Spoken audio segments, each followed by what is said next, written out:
I've decided I'm going to do today's joke without swearing at all, not one swear word, see how I go.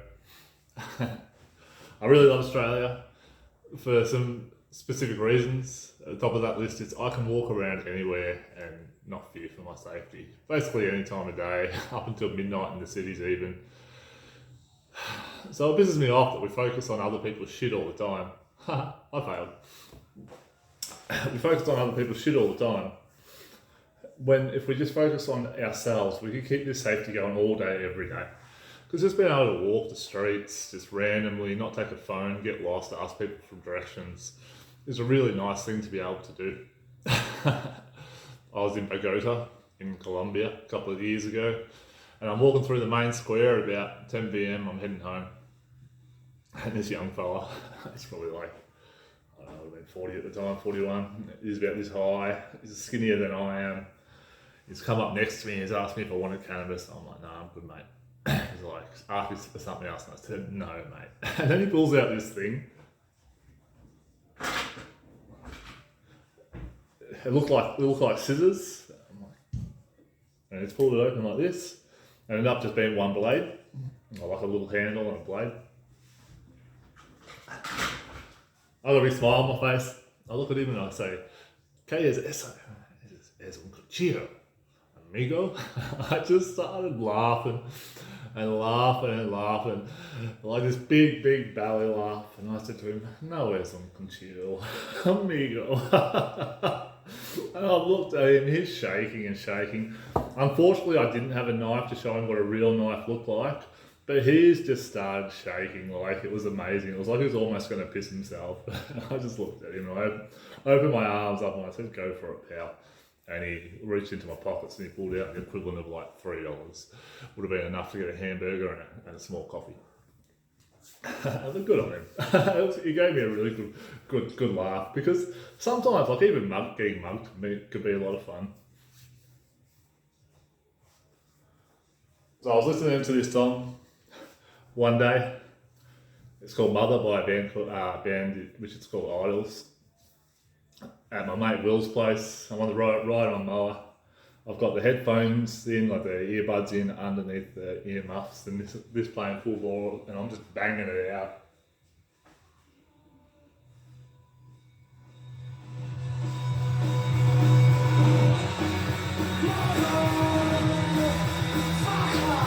I got to this bit.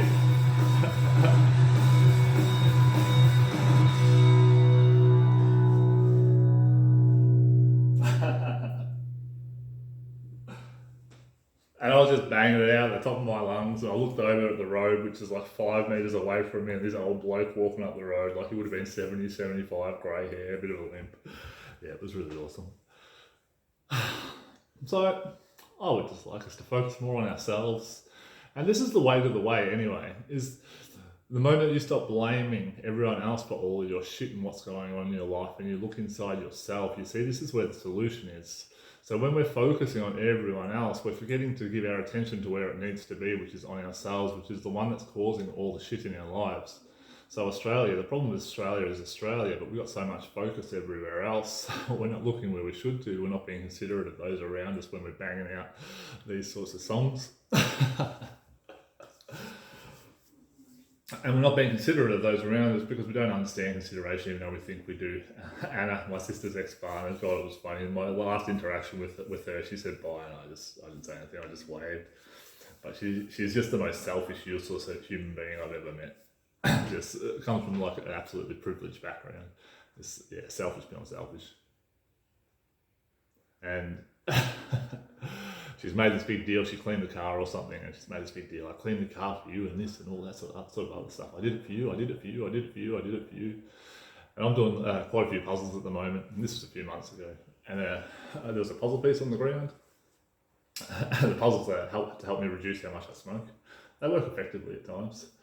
And she walks in and she said to me, oh, you're doing puzzles? And I'm like, yeah, it's really great. She's like, oh, I found a piece on the floor. I said, well, yes, I know, and just burst out laughing after this big thing about consideration that she gave. But this is what we do. is we just pretend to be something. We pretend to be safe. We pretend to know what we're talking about. We pretend to be good parents when we're not. Like, there's a couple of people up the road, and I'm walking up the other day, I'm walking the dog, and I hear the lady say, "Oh, I thought she was a lesbian," and then stopped. And she's laughed, and her husband's laughed, and her husband's got this 1-year-old baby. And then they gave me the thing that they do, everyone does when they go by after you've been talking about each other. This is my mate Nick Shrek, is when he's talking to your face, you know beyond doubt, well, you have to know beyond doubt that this is what he's doing to everyone else when he's with everyone else, but about you. It doesn't matter who you are to Nick, if you are his dad or his mum or his brothers or his partner or his kids or his colleagues or his friends or whatever. You know that not one single secret or moment between you is kept between you. He tells everyone else this, and then has a smile on his face to you. I've just lost my train of thought. I've got a pottery class, so I'm quite stoned. It's the best way to do art. Yeah, so they said good day. And I walked past them and I said good day. But the thing about these people is that somehow these people think they add value to the world, and they've add value to another human being when they don't. Like, these are just pathetic people, and when you're pathetic people, you're a pathetic parent. And pathetic people are people who gossip and all this sort of stuff and pretend to be something that they're not. And this is Australia. We're pretending to be whatever we're pretending to be when we're not it at all. When we should be part of none of the other rubbish. So let's bring it home. Bring our focus home.